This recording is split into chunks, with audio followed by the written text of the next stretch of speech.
maaf untuk para senior ya. Saya sama Dinda Basir ini sebagai para junior. Tapi jadi gagasan yang tadi disampaikan ini menarik bagi kami. Sebagai dosen farmasi, tentu saja banyak penelitian atau isu-isu yang sudah kami ada di fakultas kami teliti. Kalau saya sendiri bidangnya itu adalah farmasi sosial dan administratif. Jadi bagaimana kaitan antara pasien, manusia, masyarakat dengan obat. Jadi bukan yang mainstream yang direct gitu ya, yang peneliti. Nah, terkait itu sebenarnya ada banyak masalah yang bisa dikaji. Misalnya obat palsu. Berapa banyak? Belum ada penelitian sebenarnya di penelitian farmasi di Makassar tentang seberapa besar sebenarnya persentase obat palsu yang beredar di Makassar. Tapi studi-studi yang di kota-kota lain atau negara-negara lain menunjukkan bahwa 10-25% obat yang beredar di pasaran itu palsu.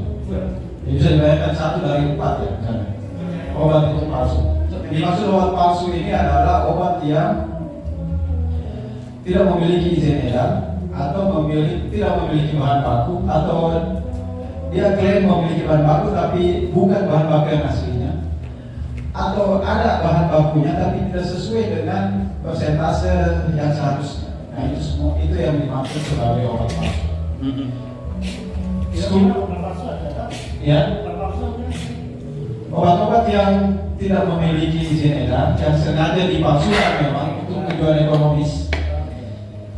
Kadang ada isinya zat aktifnya tapi tidak sampai sesuai dengan seharusnya komposisinya. Ya. Atau malah ditulis isinya ini tapi isinya misalnya bahan yang lain, atau bahan yang sama sekali bukan obat, misalnya debu tegel atau apa saja, tanah atau yang dimasukkan dalam kapsul yang orang percaya bahwa itu obat tapi sebenarnya itu adalah bahan yang berbahaya bagi kimia. Jadi palsu semua itu ya namanya, palsu semua. Itu obat palsu. Iya. Dan di Indonesia itu sudah ada penelitian awal yang menunjukkan bahwa 25% obat Indonesia itu palsu. Jadi, kita kalau di Makassar kita baru mau meneliti bagaimana itu obat palsu itu di Makassar. Yang ada sebenarnya baru penelitian tentang yuridis, aspek-aspek hukumnya. Jadi kita mau meneliti. Aspek lain mungkin yang bisa bagi warga Makassar yang menarik adalah obat tradisional. Obat tradisional itu seharusnya tidak mengandung bahan kimia obat.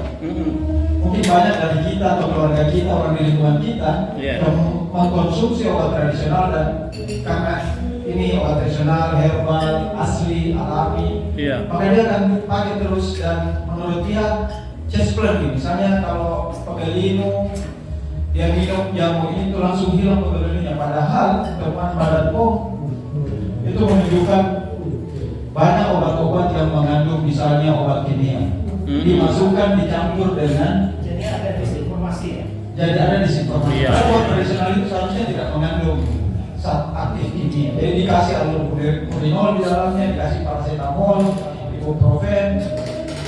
Nah bagi kita ini lagi-lagi bapak-bapak mungkin Sildenafil itu apa? Sildenafil itu Viagra, isinya Viagra. Tidak ada yang jamu-jamu tongkat apa, misalnya tongkat ali atau apa. Karena sebenarnya isinya Sildenafil dan jamu. Jadi orang-orang di kampung itu bilang nih bisa ya? Saya langsung kuat. Dia merasa. Padahal itu obat itu berbahaya dari segi kesehatan kalau dikonsumsi panjang. Iya. Tipu-tipu obat kuat judulnya nanti. Misalnya rasa kopi apa. Iya. Karena dia sudah ambil di bahwa itu kopi dan ginseng, padahal dia campur obat di situ. Ada presentasinya nih kalau nih.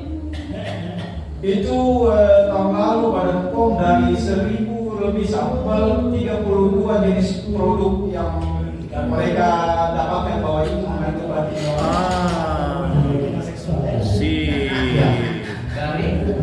Dari 1000 lebih sampling ya. Tugasnya Badan POM itu kan sampling, menjaga keamanan, ada sampling produk-produk yang beredar di pasaran dan dia mengatakan bahwa ada 32 obat, 34 obat tradisional yang mengandung bahan obat. Nah itu belum diteliti di masa, dan yang mudah kami bisa juga berwaspada. Walaupun mungkin belum ada penelitiannya, mungkin saya juga di sini masih bisa kalau Bisa. Ini sudah tulisan ini. Sudah tulisan ini. Kami bisa apa ya? Paling ada awareness. Iya. Kesadaran. Iya. Om saya sendiri di Galeso itu. Iya. Om saya itu satu kali dia bilang, ih bagusnya ini jamu sehat kak, enak tidurku, enak makanku. Setelah 2-3 bulan saya ketemu lagi, pipinya itu bengkak itu apa? Tampak montok. Tapi saya bilang, kenapa pipi tadi yang montok?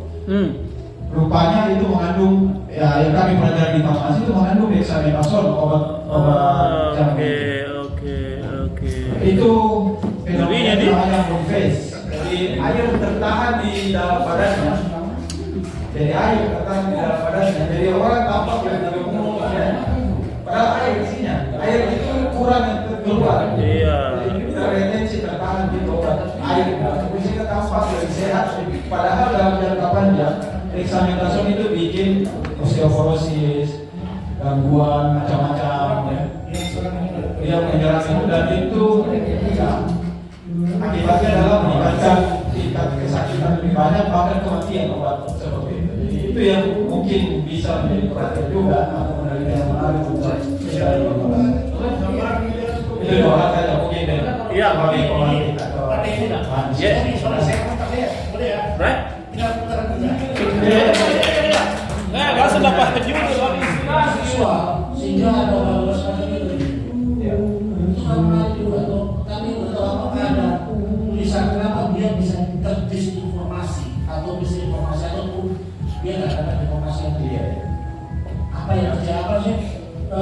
Ini masyarakat orang loh yang bisa baca, bisa nulis, tapi kenapa nggak bisa lihat label? Kami label bisa lihat dia tulis misalnya ada nama kepada hukumnya padahal pas dicek nomor itu tidak ada. Berarti obat alami. berapa usia ada Tahu kimia juga tuh. daftar obat Indonesia nggak bisa dilacak dari konsumen oleh konsumen. Mestinya, saya memang ada doi, tapi doi yang saya baca daftar obat Indonesia itu bulan tahun yang lalu. Jadi dia bisa lacak. Kenapa saya obat-obat yang kayak Deno tadi bicara yang hanya dijual di marketplace? Iya, terutama yang online jual Dan online. Iya. Dari. Atau kan nulis scan kan ada nggak itu lagi? Iya, kosmetik.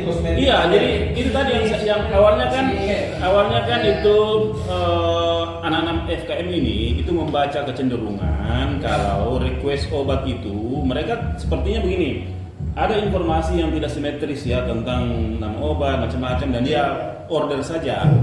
Itu yang dia order yang kemudian juga justru berdampak ada negatifnya banyak gitu ya, dan dia merasa bahwa ini tidak aman juga kalau tidak jelas toh. Apalagi kalau di online kan orang diiming-iming langsung order request. Memang rata-rata itu beredar online itu yang begini. Iya, itu tadi. Tapi kepala Balai POM ya aku pernah bicara. Ya. Itu mereka ada kayak kontaknya di website gitu. Tapi itu memang nggak terdisk apa informasi kepada sosialisasi, sehingga orang bisa loh ngecek ini obat ini apa gitu biasanya. Iya. Kayak gini loh, orang habis melahirkan